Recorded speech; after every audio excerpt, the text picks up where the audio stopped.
and welcome to Conscious Curiosities, where we unlock the wisdom of the universe which lies within us. I'm Maria Luce, your host, a certified hypnotist, astrologer, and psychic medium. If you aren't aware, I'm doing a little series on the 4 elements in astrology because I need a bit of a break, to be honest. And I want to enjoy the summer up here while we have it in Seattle.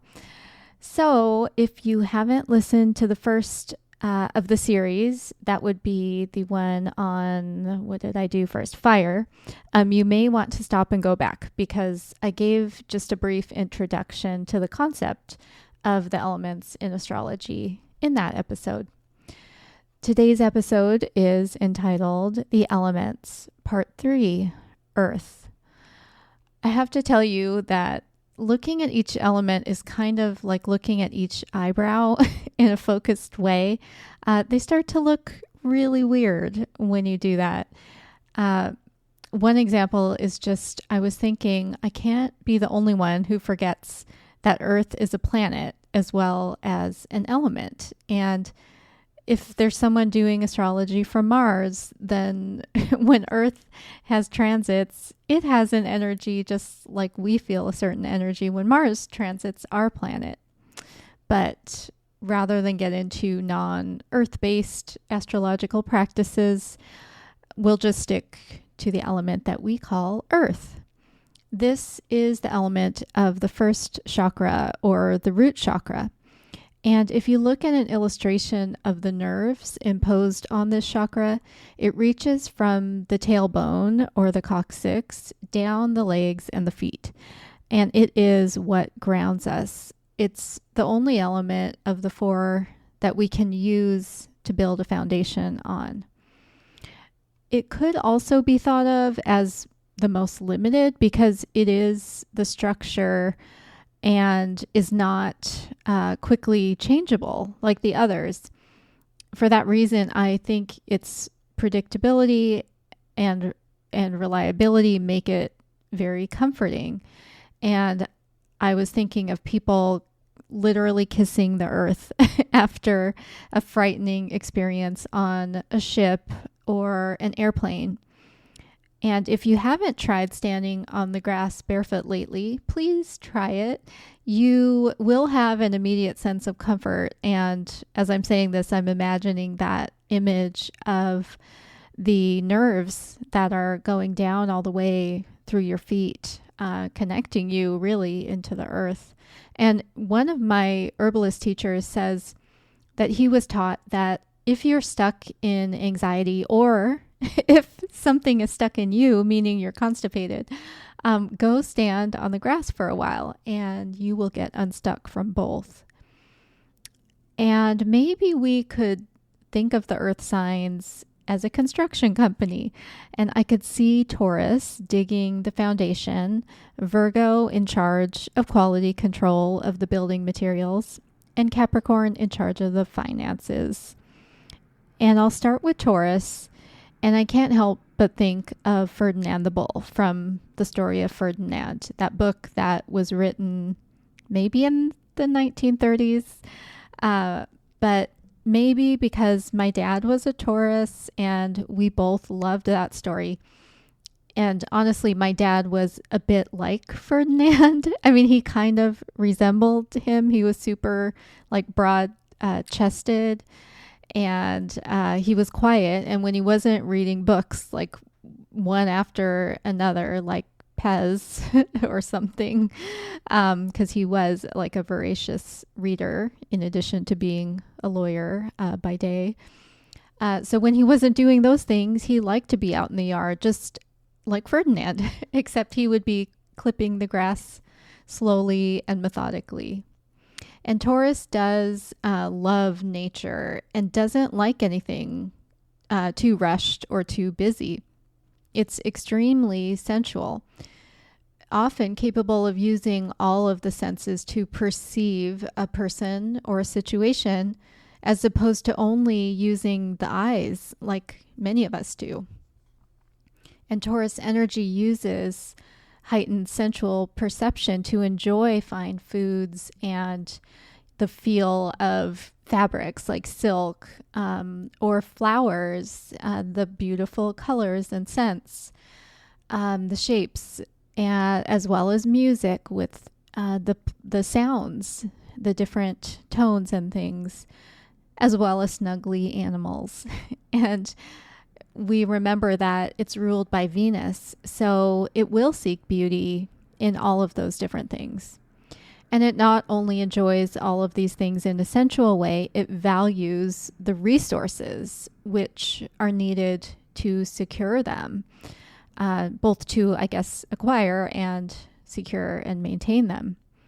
And Taurus is associated with the second house, which is about gathering and securing personal resources in order to be secure. Where you find Taurus in your chart, you will likely crave stability and solidity.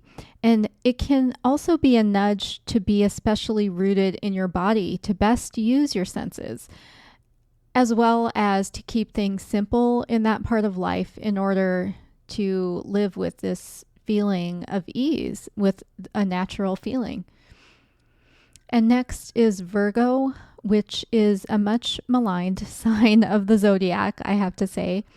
There's that story that in an audition for dancers for her tour, Jennifer Lopez reportedly asked like anyone with a Virgo sun sign to raise their hands. And then when they did, she dismissed them and told them, "You can go. I don't want you Virgo people here." And why might this sign be hated by J-Lo? Well, for one thing, she doesn't strike me as a particularly nice person. But that aside, it could be that Virgos want everything to be perfect, and they're not going to be quiet about it if someone tells them to just let it go and move on. And the funny thing is that Beyonce is a Virgo sun. So even if she didn't have a natural kinship with J-Lo, which I doubt she does, well, now she has a valid reason not to hang with her from that story. So the reason why Virgo wants everything to be perfect is because it knows there is an ultimate state. And remember, it is on the axis with Pisces, which is the sign of the polarity of uniting with all there is, which is the side of the polarity of uniting with all there is. And while Mercury rules both Virgo and the other sign, Gemini, which we talked about in the last episode, Gemini is yang, or outward facing, and Virgo is yin, or inward facing. And the strength of perception is focused into the self often, and how the one can become closer to an ultimate, which is defined by the creator of the universe. So that's how that Virgo side of the axis is also related to the Pisces side, with that knowing that there is an ultimate to strive for, to work for. And given that it's always in the back of Virgo's mind, you can see how it would be easy to not only be humble, but be also rather hard on oneself. And Virgo is associated with the sixth house of the zodiac, which is linked to daily activities and service and health, also the mentor and the mentee relationship. And all of those things can benefit from humility, of course, as long as that growing skill level and the knowledge gained are periodically acknowledged. So if you tend to have a lot of Virgo energy, remind yourself once in a while to acknowledge how far you've come and what you've learned. And to embody Virgo energy is also to be a craftsman. I already brought up that concept of working toward the ultimate. And in our culture, where there's just a comparison culture, we tend to want shortcuts to achieve status, or we don't even want to try because we compare ourselves to someone with extraordinary innate talent or decades of experience. So in our culture, really, the selling or the showing off of the thing is really where it's at. But it's important for the collective to have people who appreciate the time and attention to detail it takes to craft something worthwhile. And that is how lineages are formed and knowledge and skills are passed down. So that's where the mentor-mentee component of Virgo energy slots in with everything else. And where you have Virgo in your chart, maybe where you have this dedication to detailed work or service, or where you strive for perfection, yet you feel you always fall short. And now onto Capricorn, ruled by Saturn and associated with the 10th house. All business, all about the Benjamins, party poopers. You likely know all the stereotypes.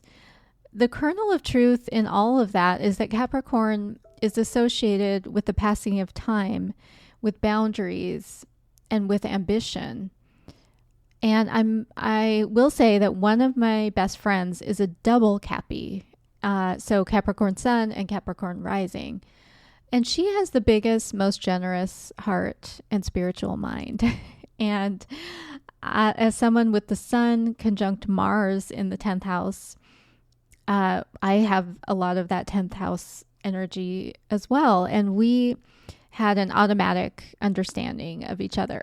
And it's this sense that mindless fun is just not really a thing for us. But that doesn't mean we can't be fun. It's just for us, work is fun. And part of Capricorn's lesson is to use time to mature into responsibility and self-mastery, but to not forget to stoke the young and the wild heart within. And without heart in the work, Capricorns can become bitter. And I think of Ebenezer Scrooge from A Christmas Carol. And remember that they share an axis with Cancer, which is also a mature sign and one that can also become burned out if they're always nurturing everyone in every situation. And people with heavy Capricorn energy are often looked up to as the expert. So it's almost as if they're set up to have to intentionally pull back and allow others to lead. That's such an important part of their learning how to have that longevity and to get to a point where things don't always feel so hard. And if you weren't aware, we've all been living in Capricorn energy really since 2008, while Pluto has been in this sign. And it's honestly been a bit too literal for some of us here in the United States. So boundaries, you think of the walls being built to Mexico, and you think of all the redistricting shenanigans with borders and maturity. Just think of the endless streams of old white men as leaders, everywhere you turn, almost in every part of government. And it may surprise you to know that Capricorn is actually a yin sign, which is also called feminine or inward focused. And before harnessing that Capricorn energy and possibly climbing the wrong mountain, one really should go inward to know, which mountain is the right one to spend all of that time and discipline and dedication on climbing. I started with the analogy of the earth sign construction company, and we could make a similar analogy with a different type of company using the sister signs of any given element because they are meant to complement one another. They each have something slightly different from their sister sign, but readily understood and collaborated with by the others. And knowing this, you can look at your chart to see if there are any concentrations of planets in any given element and see how this is played out for you. Has it been maybe too easeful and you have taken some of the synergies for granted? Or are you just feeling the flow begin now that you may have found a heart-centered calling? I hope this has been a helpful perspective and that you are now consciously curious about the element of earth in astrology. If you want to personally work with me, please visit my website, marialuz.online. I'll drop a coupon code in the show notes. You can also email me with any questions, or if you need more help than that coupon code, my email is info@marialuz.online. And finally, please share this podcast. Then you'll have some other people to talk with about it, and other people will find it and learn about all this cool stuff. Thank you so much for listening. I really appreciate you, and have a wonderful day.